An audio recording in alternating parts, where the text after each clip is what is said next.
Bien bonjour, j'espère que vous allez bien.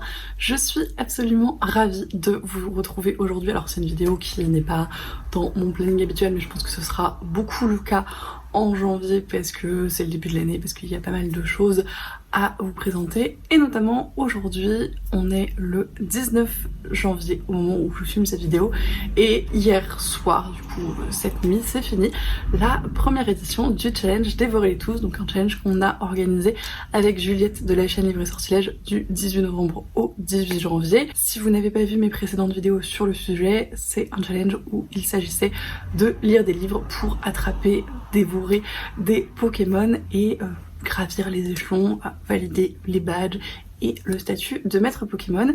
Et je reviens donc pour vous parler un petit peu de ce qu'a été ce challenge pour moi, cette première édition de challenge pour moi. Et je vais commencer, avant de vous parler de mes lectures, par faire un petit point sur votre accueil en fait de ce challenge. Donc c'est le premier challenge littéraire que j'organisais donc avec Juliette, parce que c'est des choses qu'on adore faire toutes les deux et que on s'était dit que, étant un peu sur Booktube, Bookstagram, c'était l'occasion de s'y mettre. Et ça a été vraiment une super expérience. Alors parfois un petit peu difficile à gérer parce qu'on s'est lancé donc sur YouTube, sur Instagram, et on a même fait un groupe Facebook à la demande en fait de certains d'entre vous, parce qu'effectivement c'était plus simple pour échanger les lectures pour ceux qui sont pas forcément familiers d'Instagram, etc. Mais du coup ça rajoutait également des plateformes de partage pour nous, et c'est vrai que c'était pas forcément le plus évident. Moi je pense que j'étais beaucoup plus active sur Instagram que sur Facebook, même si j'ai essayé bien évidemment de réagir aux publications des uns et des autres. C'est pas toujours évident d'avoir tous ces réseaux en parallèle, mais je tenais vraiment énormément à vous remercier de votre accueil pour ce challenge, parce qu'on a eu beaucoup de retours hyper positifs, alors de gens qui le faisaient soit dans leur coin entre guillemets sans forcément le partager, et c'est aussi comme ça que j'ai fait énormément de challenges, donc je l'entends très bien et c'est déjà hyper cool.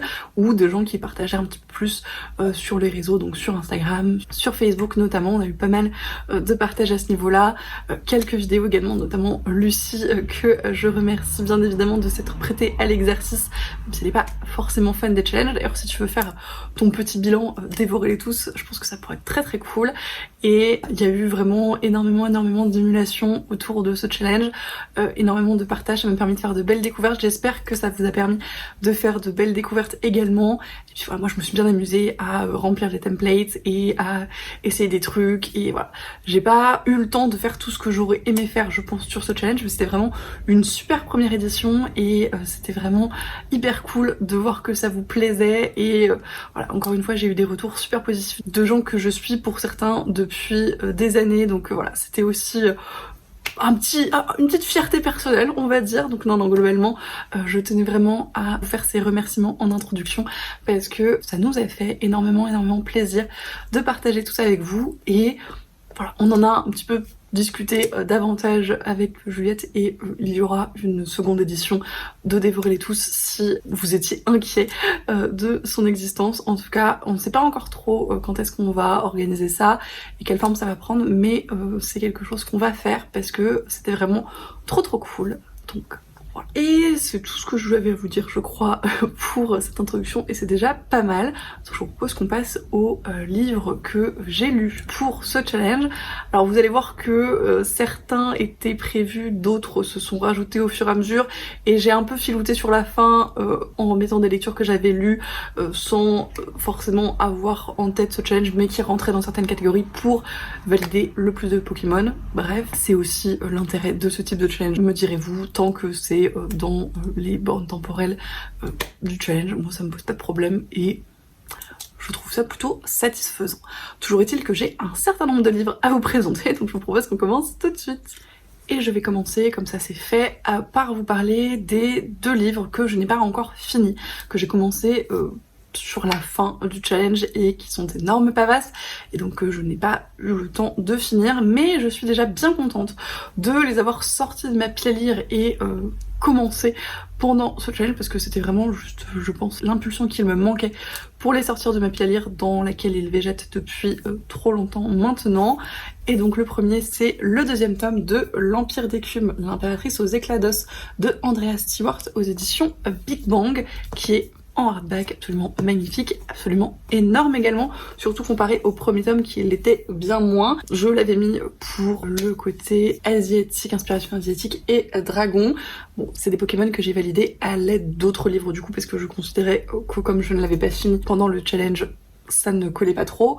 Toujours est-il que, encore une fois, je suis ravie de l'avoir débuté et j'espère vous en donner des nouvelles très très vite. Pour l'instant, j'en suis à une petite centaine de pages et j'aime beaucoup ma lecture, c'est extrêmement mystérieux comme pouvait le laisser présager un petit peu la fin du tome 1. Il va y avoir pas mal de trucs qui vont se passer, je pense, et je vous dirai ce que c'est. Et le deuxième livre qui est également une suite et fin de série même et qui pareil végétait dans ma pile à lire depuis bien trop longtemps, c'est le troisième et dernier tome de Nevernight par Jay Kristoff, donc L'Aube Obscure, qui est publié aux éditions de Saxus. Alors j'ai enlevé la dot jacket pour la lecture, mais le hardback tout nu est absolument magnifique, donc c'est pas franchement un souci. Pareil, je l'ai à peine entamé, celui-là j'ai lu un petit peu plus d'une cinquantaine de pages sur les plus de 800 qu'il contient. J'ai vu ça en le rentrant sur Goodreads, j'étais absolument ravie. J'aime beaucoup pour l'instant les 50 premières pages, on revient très très bien dans l'univers, dans l'espèce d'humour un petit peu du narrateur et des notes de bas de page notamment,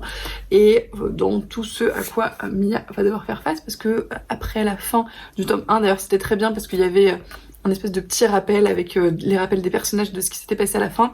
Formidable, d'autant que ma lecture du tome 2 remonte un petit peu trop, mais ouais, je pense que ça va être une très très bonne lecture, que malgré la pavasse, ça va se lire assez vite parce que c'est vraiment un style qui est très très addictif, donc je pense que ça va s'enchaîner facilement, et encore une fois, j'espère vous en donner de nouvelles très très vite. Ensuite, on va passer au livre que je n'avais pas prévu de lire pour ce challenge, qui n'était pas dans ma pile à lire de base, mais que j'ai lu dans la période impartie, donc du 18 novembre au 18 janvier, et qui m'ont permis de gentiment valider des Pokémon au passage. Le premier, qui n'était absolument pas prévu dans aucun de mes plannings de lecture avant la lecture du premier tome, c'est bien évidemment 3 Lucioles, donc le tome 2 de Capitale du Sud de Guillaume Chamanadjian, publié au Forge Vulcain. Celui-ci, on en a déjà parlé en long, en large et en travers pendant le live Explore Livre dédié au début du mois de janvier, puisqu'il s'agissait de la lecture commune de décembre. Encore une fois, absolument pas prévu, mais après la lecture commune de novembre, on s'est dit que ce serait dommage de ne pas les enchaîner. Toujours est-il que je vais pas y revenir sans s'étendre. Je crois que la vidéo dernière lecture où j'en parle va venir juste après ce bilan, donc je vais pas trop m'étendre non plus, mais ça a été une excellente lecture. Je pense que la série va être un coup de cœur dans son intégralité. C'est de l'excellente fantasy adulte avec un côté méditerranéen assez marqué, des intrigues politiques, des retournements de situation, une ambiance assez particulière et des personnages qui sont vraiment hyper intéressants, et notamment dans leurs évolutions. Et voilà, c'était un excellent second tome et je ne peux que vous recommander cette série si vous ne l'avez pas encore découverte. Toujours est-il que ce livre en particulier m'a permis de valider pas mal de Pokémon, puisque ça a été l'occasion de valider Bulbizarre, un livre avec une ambiance étrange, fantastique, magical realism, parce que il y a un petit peu ce côté-là dans la cité, pour certains côtés que je ne vais pas vous préciser par peur de vous spoiler, mais il y a un petit peu ce côté-là à certains moments. Ça m'a également permis de valider Arco, donc un livre avec une couverture verte, parce que bien évidemment. J'ai également validé Villepierre, donc un livre avec des manipulations, des mensonges, des intrigues politiques, puisque c'est typiquement le sujet de ce tome 2 en particulier. C'était déjà un petit peu le cas dans le premier tome, mais là on est clairement dedans. J'ai également validé Wistampo, donc un livre où la musique a son importance, et encore une fois c'est le cas des 2 tomes de cette série, puisque il y a typiquement tout un truc autour du chant de la cité et de l'espèce de musicalité des bruits, et le personnage principal d'une manière générale a une appétence particulière pour tout ce qui est poésie, musique, ce genre de choses, donc ça marchait très bien. Et enfin, il m'a permis de valider Hérissandre, donc un livre avec du feu ou des couleurs jaune orangé sur la couverture, et c'est le cas pour les deux, puisque le bateau est ici en flammes et il y a pas mal de rouge orangé dans cette couverture également. Donc ma foi c'était une lecture imprévue, fort efficace en termes de Pokémon et encore une fois c'était vraiment un excellent moment et j'ai très hâte de lire la suite qui doit paraître normalement en ce début d'année 2023 et encore une fois j'espère vous en redonner des nouvelles très vite également. Autre livre qui n'était pas du tout prévu mais qui m'a permis de valider quelques Pokémon au passage a posteriori quand j'ai fait un petit peu un retour sur mes lectures de la période et que je me suis rendu compte que certains livres cochaient des catégories de façon un petit peu fortuite. C'est le tome 3 de Que Chiel, donc l'Avatar de Jacqueline Carey aux éditions Milady. C'est une lecture commune qu'on a fait avec Lucie de la chaîne Lucie a lu qui était vraiment très cool. On est ici dans de la high fantasy adulte très dark par énormément d'aspects mais hyper intéressant. C'était un excellent troisième tome. Encore une fois je vous en ai déjà parlé en dernière lecture, je vous laisserai la vidéo en petit et en barre d'infos. Je vais pas trop m'étendre pour chacun des livres parce que sinon ce bilan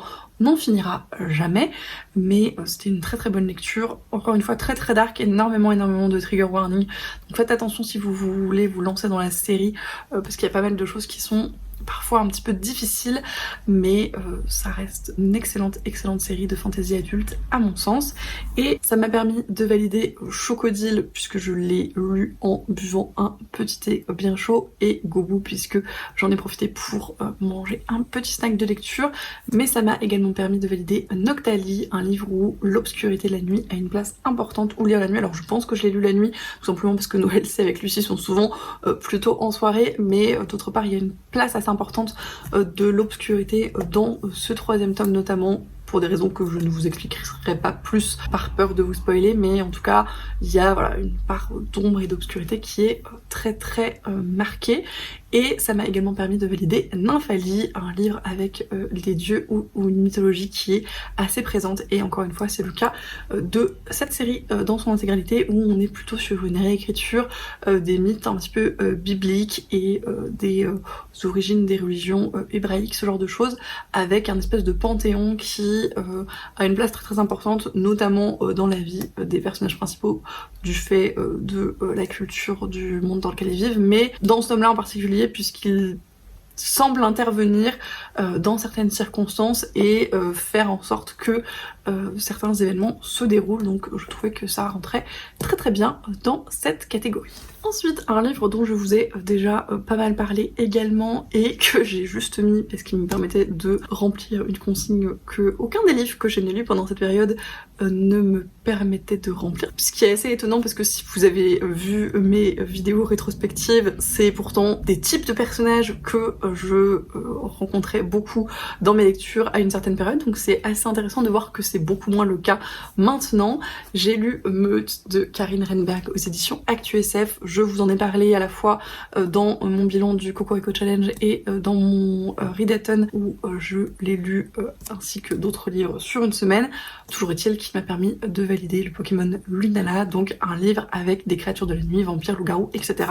Ici on est sur des loups-garous métamorphes et voilà, comme je le disais, c'est assez étonnant parce que il y a une époque où je bouffais énormément d'urban fantasy et de romance paranormale en tout genre, où vampires et loups-garous c'était à peu près tout ce qu'on pouvait y trouver. Mais comme quoi les goûts et les modes de lecture changent et c'est assez intéressant de voir ça. Ça a été encore une fois une excellente lecture, j'ai vraiment beaucoup aimé. On est dans un univers assez sombre mais avec des personnages très touchants et c'est toute la dynamique qui va être intéressante ici.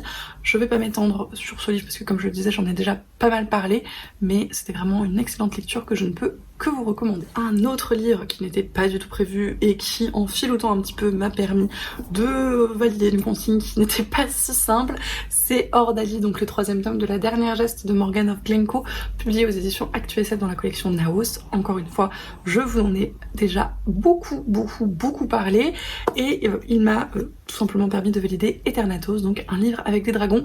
Alors c'est du filoutage dans le filoutage parce que d'une part il n'était pas du tout prévu pour ce challenge et que d'autre part il s'agit de dragons un petit peu particuliers. Ce sont soit des danses dragons, soit des rêves dragons qui sont en fait des espèces d'entités qui habitent dans certains personnages de ce monde-là et qui, quand ils sont éveillés en ces personnes, leur permettent d'avoir des facultés un petit peu particulières, une certaine forme d'habileté, une certaine forme de grâce, ce genre de choses. Donc c'est pas vraiment des dragons extrêmement tangibles, c'est plutôt métaphorique, mais voilà, et ça s'appelle des dragons quand même, et je trouvais que ça marchait très bien, notamment parce que sinon je n'aurais pas pu valider cette catégorie, parce que encore une fois, il m'est arrivé de lire beaucoup de livres avec des dragons, mais en ce moment, c'est pas ce qui court le plus les rues dans ma bibliothèque. Et le dernier livre qui n'était pas du tout prévu dans ma pile à lire, c'est le tome 10 des carnets de l'apothicaire, donc de Itsuki Nanao et Neko Kurage aux éditions Kiun. Tout simplement parce que d'une part je ne savais plus que ce tome 10 sortait là en ce début d'année, et que d'autre part je n'avais pas prévu de lire de graphique pour la catégorie en question, puisqu'il m'a permis de valider Goriki, donc un livre de culture asiatique ou écrit par un auteur asiatique. Ça valide les deux. Alors d'une part parce que c'est un manga et que ce sont des auteurisses japonaises, mais d'autre part puisqu'on est ici dans un récit qui se passe dans la cour impériale de Chine, et donc ça remplissait très bien cette consigne. Je ne vous en ai pas encore parlé en dernière lecture graphique pour celui-là, mais pour aller assez vite, ça a été une excellente lecture comme tous les tomes de cette série. J'aime toujours autant les personnages, les intrigues, les choses qui semblent un petit peu se développer. C'est trop court presque, on a envie vraiment d'en apprendre plus, et je pense que je lirai le light novel dont est issu ce manga incessamment sous peu, puisque me replonger dans cet univers m'a donné vraiment très envie de le lire. Donc encore une fois, j'espère vous en donner des nouvelles très vite, et je suis très contente d'avoir pu le lire aussi rapidement après sa sortie. Et on va maintenant passer au livre qui était bel et bien prévu dans ma pile à lire initiale pour ce challenge. Si vous ne l'avez pas vu, je vous la mets juste là. Je suis assez contente de moi puisque sur ma pile à lire qui comptait je crois une grosse douzaine, une petite quinzaine de livres, il n'y en a que 4 que je n'ai pas eu le temps de lire du tout. Comme je disais, il y en a 2 que j'ai commencé et que je n'ai pas encore fini, mais le reste je l'ai quand même bien attaqué, et voilà, j'en ai lu une grosse majorité, et comme je le disais, j'ai lu d'autres livres en plus, donc ça a été plutôt un bon challenge à ce niveau-là en termes de respect depuis la lire, notamment parce que c'est des livres qui me faisaient extrêmement envie, et parce que globalement ça a été également de très bonnes lectures, donc c'est toujours d'autant plus agréable. Ce sont des livres dont je ne vous ai peut-être pas encore parlé en dernière lecture, tout simplement parce que c'est des lectures qui sont assez récentes finalement. Je pense que j'ai fait le gros de mon challenge Dévorer-les tous à partir de la deuxième moitié du mois de décembre, et donc jusqu'à ce 18 janvier, donc voilà, sur finalement un peu plus d'un mois, contre les 2 qui étaient initialement prévus, mais tout simplement parce que je voulais auparavant finir les Pumpkin Challenge et Cocorico Challenge. Il y a eu le début du Cold Winter, etc. Enfin bref, l'enchaînement était peut-être pas optimal, raison pour laquelle on ne fera probablement pas ce challenge aux mêmes dates l'année prochaine. Toujours est-il que j'ai quand même réussi à plutôt bien me débrouiller dans ces enchaînements et dans la période qu'il me restait pour lire tous ces livres que je vais donc vous présenter maintenant. Et le premier que j'attrape, c'est Vita Nostra, donc le premier tome des Métamorphoses de Marina et Sergei Diatchenko, publié aux éditions La Talente. C'est encore une lecture commune qu'on a fait avec Lucie parce que il nous est très envie toutes les deux, parce qu'on a été très bien influencés par The Riddler qui en parle extrêmement bien. Et donc ce livre m'a permis de valider le Pokémon QRM, donc lire un livre de la culture nordique ou d'un auteur nordique. Alors les 2 auteurisses sont d'origine ukrainienne. À mon sens, ça rentrait plutôt dans cette catégorie, même si effectivement nordique, on pense peut-être plutôt à la Suède, la Norvège, etc. C'est un petit filoutage géographique, mais je trouvais que ça marchait pas trop mal. En tout cas, culturellement, et ça se voit dans ce livre, il y a quand même des grosses différences, c'était assez intéressant, et c'est ça qu'on avait envie de matérialiser avec Juliette par cette consigne, donc je trouvais que ça fonctionnait plutôt pas mal. Ça m'a également permis de valider Evoli, puisqu'il s'agit du premier tome donc de la série des Métamorphoses. Ça m'a permis également de valider Germignon, qui est une coming of age story, puisque cette histoire est quand même beaucoup tournée dans un espèce d'apprentissage et de passage à l'âge adulte et de transition qui est assez présente, donc je trouvais que ça fonctionnait également plutôt très bien. Et j'ai rajouté ce Pokémon que j'avais mis pour un autre roman initialement, mais ça m'a permis également de valider Mentally, un livre qui parle de santé mentale et ou de pathologie psychiatrique, tout simplement parce que c'est un livre très très particulier. Encore une fois, je vais pas m'étendre dessus parce que c'est un livre qui mérite un avis détaillé, et encore une fois, si je vous en fais pour chaque livre, ce bilan n'aura jamais de fin, mais il y a toute une question autour de l'esprit et de un petit peu une forme de questionnement de la santé mentale. À certains moments, on questionne soit la santé mentale du personnage, soit ce qui est en train de se passer, et on sait pas trop si ça tient de la folie ou d'un problème d'interprétation, ou si c'est juste ce qui se passe. Enfin voilà, il y a toute une ambiguïté qui est assez intéressante, et encore une fois, je trouvais que ça marchait bien avec ce livre. Ça a été franchement un énorme coup de cœur, une excellente lecture, une très très bonne lecture commune. En plus, voilà, le fait de pouvoir en parler avec The Riddler en parallèle, c'était très très cool, et je ne peux que vous recommander Vita Nostra si vous n'avez pas encore découvert non plus. C'est une lecture très particulière, encore une fois, à plein de niveaux. J'essaierai d'en reparler de façon un petit peu plus approfondie, sans spoil si possible, dans une dernière lecture dédiée, mais tout ce que je peux vous dire en attendant, c'est que c'était vraiment hyper chouette. Un autre livre qui est malheureusement, je pense, le livre qui m'a le moins convaincue de ce challenge. Comme je vous le disais, toutes les autres ont été de très bonnes, voire d'excellentes lectures. Celle-là est plutôt en demi-teinte. Il s'agit de Rose éternelle de Ophélie Duchemin, qui me permettait de valider donc Cronus, une réécriture de conte, puisqu'il s'agit d'une réécriture de La Belle et la Bête. Aqualie, donc, où il s'agissait d'un livre avec des créatures aquatiques réelles ou non. Alors, c'est très très succinct dans cette lecture, mais il y a une apparition de créatures aquatiques, donc je l'ai rentré dans cette catégorie. J'aurais pu mettre autre chose, j'ai notamment lu un graphique qui rentrait très bien, mais je me suis dit que c'était l'occasion. Ça m'a permis également de valider Philali, puisque j'en ai lu un tout petit bout dehors quand un petit rayon de soleil a pointé son nez, qui faisait pas trop froid en ce début de mois de janvier. Ça m'a également permis de valider Tortipousse, un livre de plus de 500 pages, puisque c'est le cas de ce livre qui doit faire 550 pages ou quelque chose comme ça. Comme je le disais, on est ici dans une réécriture de La Belle et la Bête, qui ne m'a pas autant plu que ce que je l'aurais souhaité, tout simplement parce que j'ai eu énormément de retours excellents sur ce livre et sur la série d'une manière générale, puisqu'il s'agit du premier tome des Gardiens d'Ulgondrin. C'est publié aux éditions Plume Blanche, je ne sais plus du tout si je l'ai dit. Toujours est-il que voilà, vous aviez été nombreux et nombreuses à me le conseiller, suite notamment à la vidéo sur les réécritures de La Belle et la Bête, et voilà, les avis que j'avais eus et tout ça me donnait extrêmement envie de me lancer. Et puis Lucie l'a lu et n'a pas réussi à le finir, je crois, en décembre, donc ça m'a un peu refroidi déjà, je pense. J'ai une autre très bonne amie qui l'a lu et qui n'était pas non plus extrêmement convaincue, donc j'ai commencé à me freiner un petit peu dans mes attentes. Ça a été une lecture un petit peu en demi-teinte. Alors encore une fois, je pense que si je l'avais lu avant, genre quelques années plus tôt, il y a des choses qui m'auraient pas autant tiqué que ça a pu être le cas maintenant, notamment en termes de représentation de personnages féminins et d'une certaine forme de sexisme un peu ordinaire. Il y a voilà, des choses qui m'ont pas mal fait lever les yeux au ciel, un petit peu dérangé, et qui je pense m'auraient moins choqué il y a quelques années en arrière. La plume était pas désagréable, mais était parfois un petit peu maladroite, notamment avec pas mal de répétitions et de tournures de phrases assez convenues. Donc globalement voilà, c'était une lecture un petit peu mitigée. Il y avait de très bonnes idées dans l'univers, et notamment voilà autour de ces créatures aquatiques qu'on croise vraiment très peu, autour des Gardiens d'Ulgondrin. D'une manière générale, on sent qu'il y a quelque chose derrière et que ça peut être hyper cool. J'ai d'ores et déjà le deuxième tome, Murmure de l'océan, dans ma pile à lire, puisque j'avais acheté les deux en même temps. Je comptais les lire tous les deux pour ce challenge, et finalement j'ai eu le temps que de lire ce premier tome. Et je sais que Emilia de la bibliothèque d'Emilia a adoré le deuxième tome, donc Murmure de l'océan.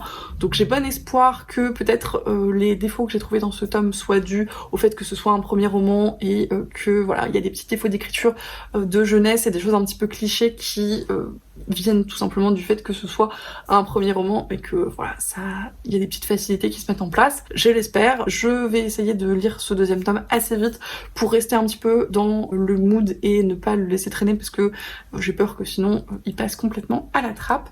Toujours est-il que voilà, une lecture un petit peu mitigée, des très très bonnes idées par certains aspects, mais des trucs qui m'ont malheureusement un petit peu trop dérangé pour que ce soit vraiment agréable de bout en bout. Encore une fois, je vous ferai un avis un petit peu plus détaillé, un petit peu plus construit dans une dernière lecture dédiée, mais voilà. J'espère que le deuxième tome saura davantage me plaire. Ensuite, j'ai lu cette énorme bricasse, donc Les Gardiens des Cités Perdues, le tome 8.5, le livre des secrets aux éditions Lumen. C'est écrit par Shannon Messenger. C'est une énorme brique. Alors c'est un petit peu particulier parce que ici on est à la fois dans un espèce de tome en plus avec pas mal d'illustrations, de petits bonus sur les personnages, etc. Et par finalement uniquement 200 pages sur la fin qui sont vraiment du contenu de romans entre guillemets, qui sont une espèce de novella dans l'univers de Gardiens des Cités Perdues et qui fait la liaison entre le tome 8 et le tome 9, donc il faut avoir lu avant de se plonger dans le tome 9.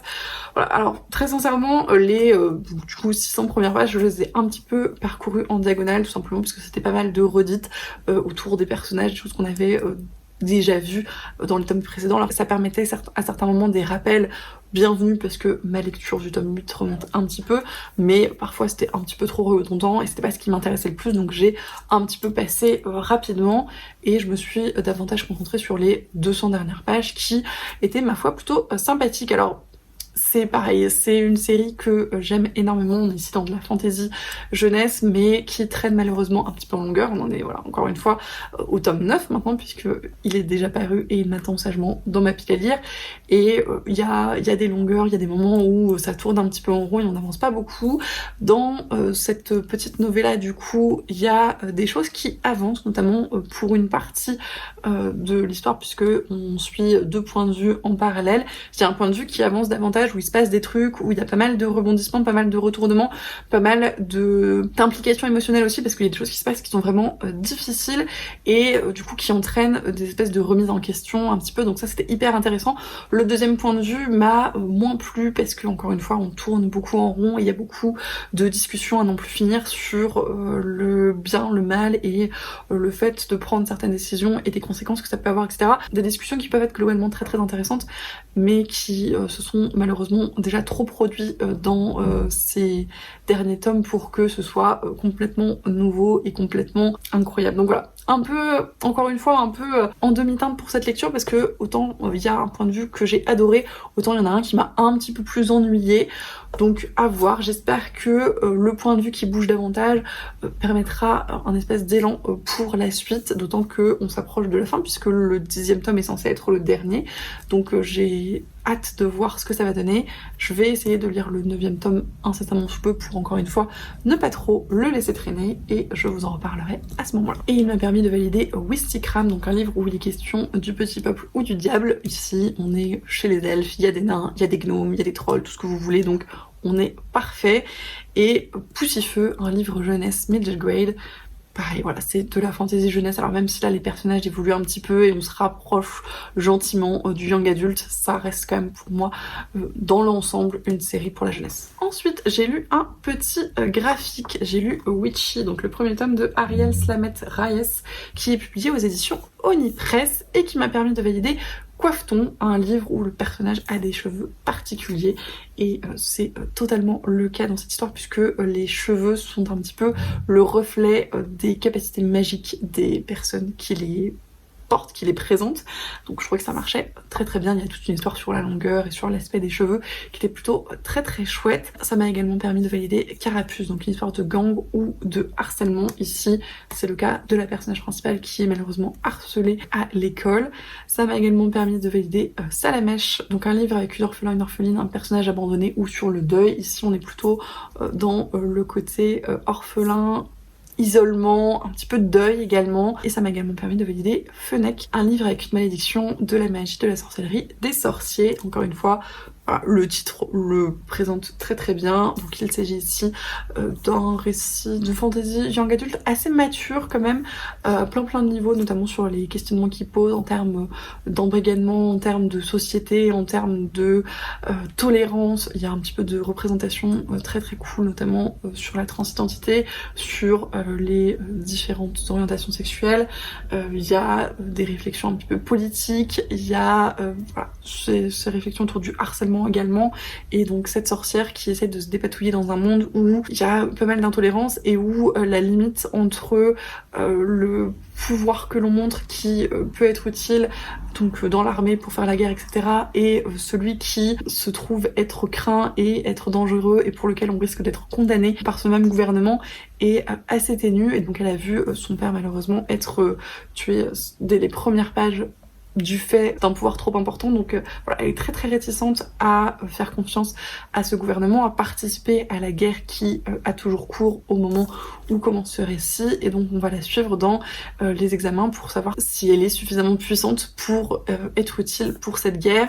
Et voilà, il va y avoir énormément de choses qui vont se passer ensuite, et c'était vraiment une très bonne lecture. Je vous en ai déjà parlé en dernière lecture graphique, je vous mettrai en description si j'ai plus de place dans le petit, mais c'était vraiment hyper cool. Il faut que je me procure le tome 2 pour savoir un petit peu la suite, parce que ça fleurait bon de très bonnes choses pour la suite et sur les réflexions et sur les enjeux qui sont initiés. Donc encore une fois, comme pour beaucoup des livres que je vous ai présentés, parce que finalement il y a pas mal de séries, j'espère vous en reparler très vite. Une autre suite de séries, puisque j'ai lu Le journal d'un assassin, le tome 3, Cheval de Troie, de Martha Wells aux éditions La Talente, une série que je vous ai déjà pas mal présentée puisque c'est dans mes belles découvertes de 2022 en termes de séries. Il me semble que je ne vous ai pas encore parlé de ce tome en dernière lecture, mais ça ne saurait tarder. Toujours est-il qu'il m'a permis de valider le Pokémon Mew, puisque c'est un livre de SF. J'ai également validé Rayquaza, puisqu'il y a des robots, Caminus, puisqu'il fait moins de 300 pages, qu'il est tout petit et qu'il se lit très vite, et Ronde, puisque je l'ai lu avant de dormir le soir, comme énormément de livres d'une manière générale, mais celui-ci en particulier.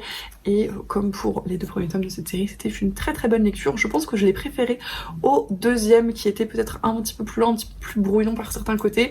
Là, on avait davantage de ligne directrice et de cohérence avec un petit peu le fil conducteur qui a débuté dans le premier tome. On voyait un petit peu plus où on allait, le but était un petit peu plus clair, et j'aime toujours autant le personnage de l'assassine, j'aime toujours autant le style un petit peu caustique qu'il peut avoir, puisqu'on est ici dans un récit à la première personne, et tout ce à quoi il fait face, et le fait que vraiment il ne soit pas volontaire pour grand chose, mais qu'il se retrouve toujours dans des situations absolument rocambolesques, et qu'ils doivent toujours sortir des gens de ces situations. C'est toujours très cool. Et voilà, c'était une très bonne lecture, un très bon moment.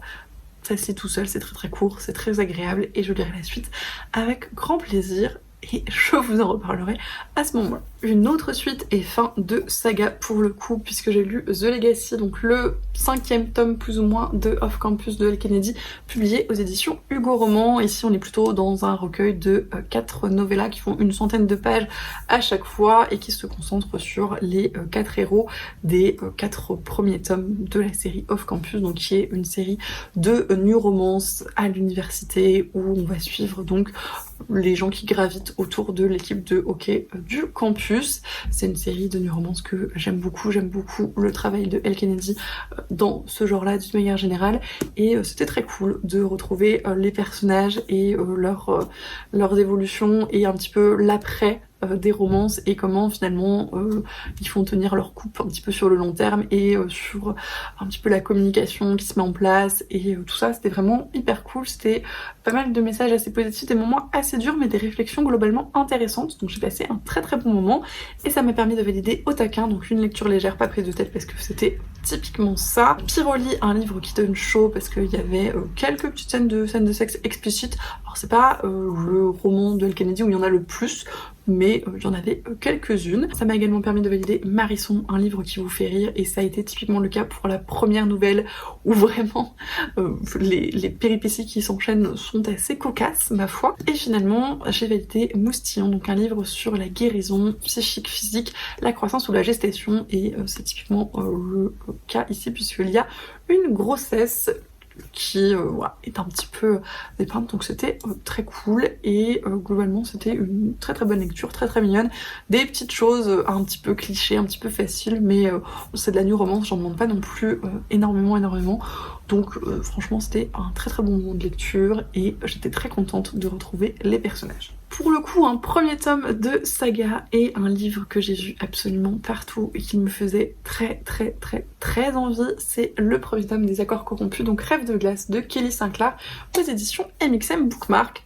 Comme je l'ai vu partout, il m'a permis de valider Pikachu, un cliché de Bookstagram, Booktube, puisque littéralement pendant tout un moment il y avait énormément de gens qui le présentaient à la fois sur Booktube et sur Bookstagram. Ça m'a également permis de valider Lugia, un livre où la météo a son importance, tout simplement parce qu'ici on a deux royaumes qui s'opposent, notamment par leur météo, puisque à Glacium il fait extrêmement froid et à Osolis je crois il fait extrêmement chaud, donc ça marchait plutôt très bien. J'ai également validé Givrali, un livre qui se passe l'hiver, encore une fois pour le côté Glacium, alors c'est un hiver un petit peu perpétuel mais soit. Et enfin ça m'a permis de valider Poussachar, un livre qui parle de royaume, de royauté, de princes et princesses, etc.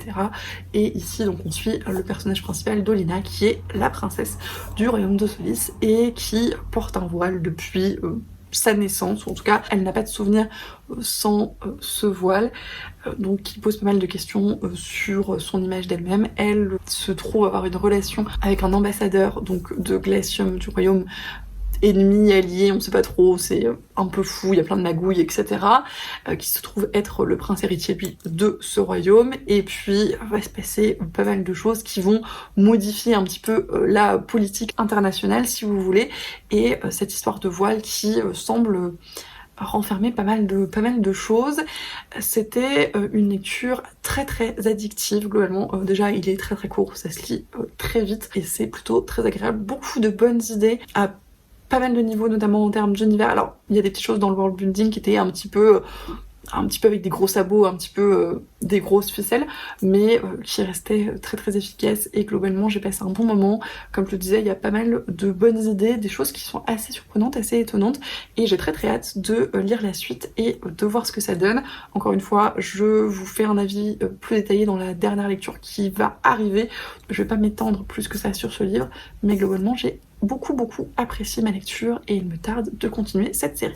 Un autre graphique, parce que finalement j'en ai pas lu tant que ça pour ce challenge, mais il y en a quelques-uns qui m'ont bien aidé, c'est Fence, donc de CS Paca, Johanna the Mad et Johanna Lafuente, le volume 4 Rivals, qui est publié aux éditions Boombox. C'est un comics que je continue depuis quelques années maintenant, où il est question d'escrime et d'une espèce d'école d'adolescents qui donc font énormément d'escrime, et c'était très bien puisque ça m'a permis de valider Flambino, donc un livre qui parle de sport, mais également Drac au feu, un livre avec un personnage têtu, rebelle, un fort caractère, qui est typiquement le cas de beaucoup de personnages de cette série globalement, mais notamment des deux personnages principaux. Ça m'a permis également de valider Voltalier, donc un livre avec de la tension. Alors on avait mis sexuel, thriller, etc. Là, alors il y a, je pense, un petit peu de slow burn, parce que c'est quelque chose que CSPK sait très bien faire, et que là il y a des petites choses qui commencent à se révéler, mais on n'est pas encore sorti de l'auberge et on est au 4e tome, donc c'est un bon slow burn. Donc il y a un petit peu de tension à ce niveau-là, mais il y a aussi un petit peu de tension du fait des rivalités qui existent dans cette école sur l'escrime, et puis sur les écoles adverses qu'il se trouve à affronter dans cet opus notamment. Donc voilà, il y a pas mal de tension à ce niveau-là, et puis de petites piques qui fusent, donc c'était vraiment très cool. Et j'ai également validé Tipou puisque c'est un comics que j'ai lu en version originale anglaise. Alors c'est très accessible. Au niveau de l'anglais globalement, c'était très cool et je crois qu'il n'a pas été traduit de toute façon. Mais voilà, comme pour les 3 premiers volumes, j'ai beaucoup aimé cette lecture. Ça se lit tout seul, c'est très léger. On en apprend un petit peu plus sur l'escrime et les règles, notamment la différence entre les combats en équipe et les combats seuls par exemple. Enfin, voilà, pas mal de petites subtilités qui s'intègrent finalement très bien dans cette espèce de relations qui se nouent entre tous ses coéquipiers, etc. Enfin voilà, tout ça fonctionne très bien. Ça a un petit côté, vous savez, les mangas ou les animés des années 90 avec Olivier Tom, tous ces trucs-là, donc une espèce d'équipe où il y a pas mal de relations qui se nouent, de rivalité, d'amitié, plus si affinité en l'occurrence, voilà. Donc il y a un peu tout ça qui se mélange et c'est vraiment une série que j'aime beaucoup. Et je vous ai gardé le meilleur pour la fin et le livre avec lequel j'ai fini mon challenge dévorer tous hier soir, du coup, c'est le 3e tome des Voyageurs, donc Archives de l'Exode de Becky Chambers aux éditions de La Talente, qui est absolument magnifique et que j'aime d'amour et qui a été bien évidemment une excellente lecture, un énorme coup de cœur. C'était alors, encore une fois, je vais essayer de pas m'étaler 307 ans parce que ce n'est toujours pas le but de cette vidéo et je vous en reparlerai de façon bien plus approfondie en dernière lecture parce que j'ai énormément de choses à dire sur cette lecture, mais rapidement, je trouve ça assez incroyable les sentiments que peuvent me faire ressentir les écrits de Becky Chambers. C'est toujours juste dans le mille, c'est toujours hyper touchant.